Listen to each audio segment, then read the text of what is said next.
Știi cât la sută dintre legile României se stabilesc la Bruxelles? Dacă ai zis mai mult de 70%, ai dreptate. Odată cu aderarea României la Uniunea Europeană, tot ce este în jurul tău este supus într-un fel sau altul legilor adoptate în Parlamentul European. Mâncarea pe care o mănânci zi de zi este supusă standardelor de securitate alimentară ale Uniunii Europene.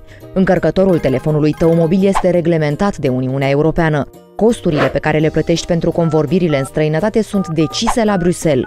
Mediul de afaceri din România este influențat de deciziile Parlamentului European, iar cuantumul fondurilor europene accesibile la noi în țară se stabilește tot acolo. Parlamentul European este conceput ca un spațiu de dezbatere la care toate țările au acces.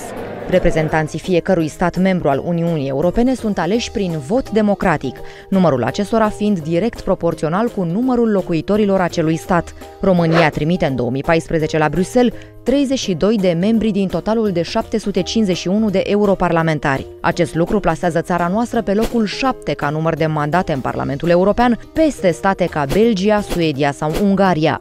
Pe 25 mai ai posibilitatea să alegi care sunt cei 32 de europarlamentari pe care România îi trimite în Parlamentul European. Ei sunt aceia care te vor reprezenta în Uniunea Europeană, care vor apăra atât interesele României, cât și pe ale tale și le vor face cunoscute și luate în considerare.